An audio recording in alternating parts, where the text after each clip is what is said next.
लंबे वक्त से चल रहे नीट पेपर लीक के मामले में आज सुप्रीम कोर्ट में दायर याचिकाओं पर सुनवाई हुई।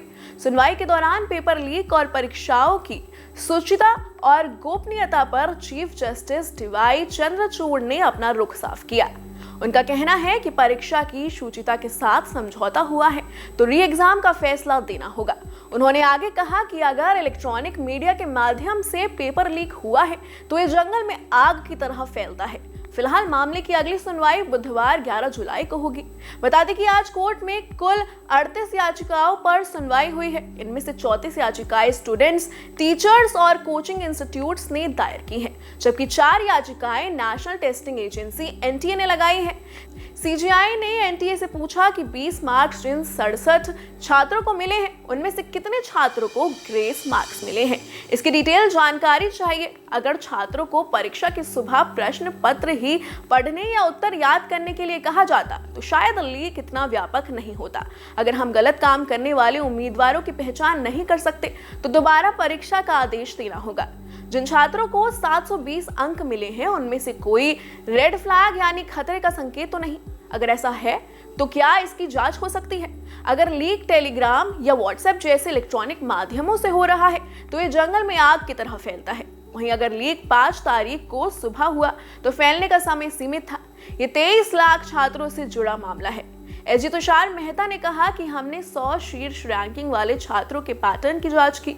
विश्लेषण से पता चला कि वो 18 राज्यों, केंद्र शासित प्रदेशों के 56 शहरों में 95 केंद्रों से ये छात्र थे। सीजीआई ने पूछा कितने एफआईआर दर्ज हुए हैं। एनटीए की तरफ से कहा गया है कि एक पटना में हुआ है। बाकी याचिकाकर्ता 6 एफआईआर का जिक्र कर रहे हैं। बाकी जानकारी अगर अदालत चाहे तो हम कल दे सकते हैं। चीफ जस्टिस ने दोबारा परीक्षा की चुनौतियों का जिक्र किया। दोबारा परीक्षा की तैयारी, इंतजाम, छात्रों की यात्रा, परिवहन आदि के खर्च का भी ध्यान रखना होगा।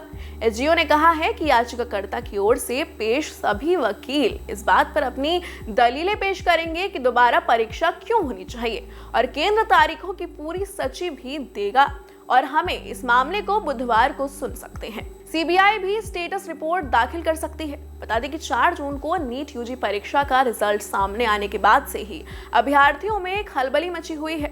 रिजल्ट देखने के बाद 67 टॉपर्स और एक ही सेंटर से 8 टॉपर का नाम लिस्ट में देखने के बाद छात्रों को परीक्षा में धांधली का संदेह था।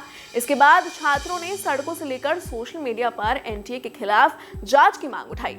सुप्रीम कोर्ट में कई याचिकाएं दायर की गई और इस बीच कोर्ट के सामने एनटीए ने फैसला लिया कि वो ग्रेस मार्क्स वाले कैंडिडेट्स का दोबारा एग्जाम करवाएंगे।